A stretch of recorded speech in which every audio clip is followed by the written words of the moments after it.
Warm welcome to Disky Talk with Luyolo. If you're tuning in for the very first time, I do ask that you please subscribe and hit that notification bell. If you've been a part of this journey, I hope you thoroughly enjoy this episode. So, on today's special episode, then we discuss all things Orlando Pirates and the return of Thembinkosi Lorch.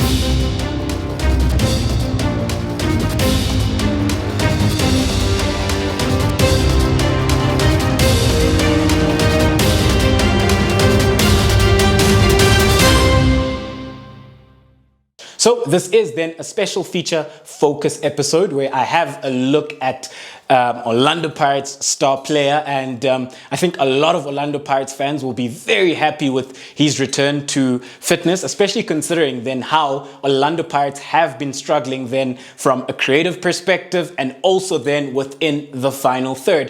This is a player then who addresses both sides of the coin by virtue of the fact that he's such a creative player but can also score goals. So when we have a look then at Thembinkosi Lorch, this is a player then who can play in various positions. So we do know that he can start off the left wing. He has played as a false nine for this Orlando Pirates side. He can start off the right, and he does tend to drift into vertical zone 3, sometimes into deep pockets of spaces where he looks to play make for this Orlando Pirates side.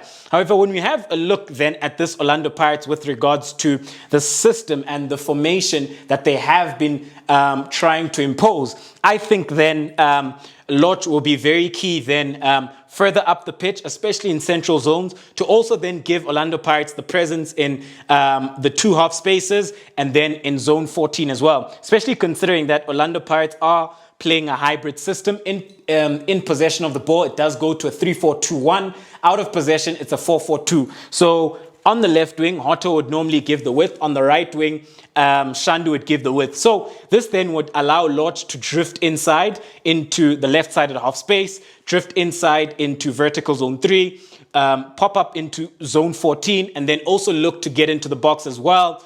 And also then allow him to occupy the right-sided half space, which is vertical zone 4. Sometimes he will drift wide. He is a playmaker. He is the orchestrator for this Orlando Pirates side. So he is then a player that will tend to drift and look for that ball. Even at times, he can drop into deep pockets of spaces where then he looks to play...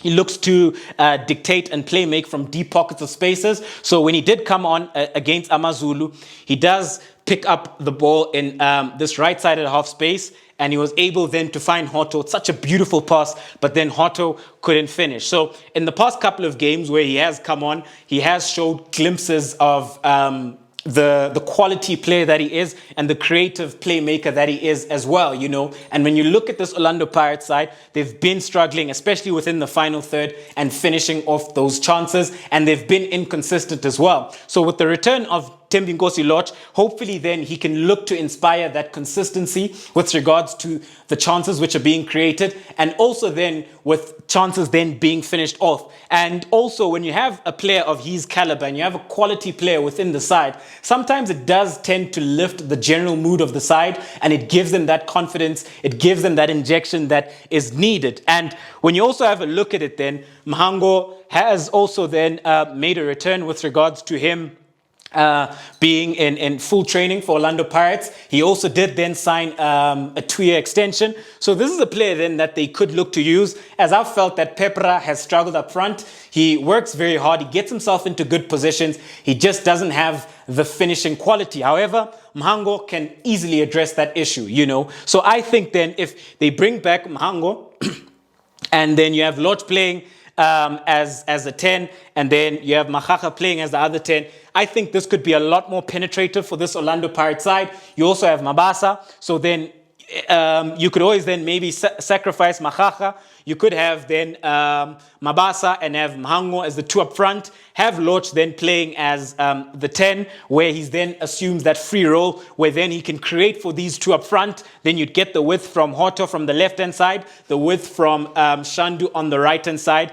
And yeah, when you have a look at this Orlando Pirates side, things are starting to look positive, especially with the return of those key players. And then within the heart of midfield, you've got Mutsware, who's returned, who can be very solid for them. And then alongside him, You've got most likely Makaringa would play there. You've also got the option of Munare. You've got the option of Zungu. So this is a team then from a qualitative perspective who tick various boxes with regards to the depth that they have. But when you have a look at it then, this is what they're trying to do within the opposition half. So if Lorch finds himself in these pockets of spaces, which is the central pocket of space, which is vertical zone 3, in the right-sided half space, left-sided half space, he could look then to create those chances frequently for this Orlando Pirates side, because in a short space of time, he can create so many chances because he's such a creative player, he's skillful as well, and he's just got that stardust about him, which is something Orlando Pirates have lacked. They've been heavily reliant on Hotto as well. And whenever then they are looking then to penetrate into the final third, Hotto would also look to come in. So Lorch would have 3 players then looking to create for. And himself, he can also pop up into the box and look then to make that difference and finish off those chances. So when we have a look at it then, his presence and his return into this Orlando Pirates side is actually massive for Orlando Pirates, especially considering that then Orlando Pirates do then find themselves going then into the second round. So a couple matches left in December, and then there'll be that lengthy break because of the AFCON. So then he can always then work on his fitness during that break. And I think then within the second round, when we do kickstart in February again, he'll be very, very important for this Orlando Pirates side. And he is then their best player. He is their talisman. And it's always nice then to have such a quality player back within the side who can always look to inspire this Orlando Pirates side. So thank you very much for tuning in to yet another special episode of Diski Talk with Luyolo. I do hope that you enjoyed the special feature focus episode, which then was focused on Thembinkosi Lorch, number 10. So I do hope that you enjoyed this special feature episode, which was focused on Lorch. And do let me know what you guys make of his return. Thank you very much for tuning in to yet another special episode of Diski Talk with Leo. Signing out.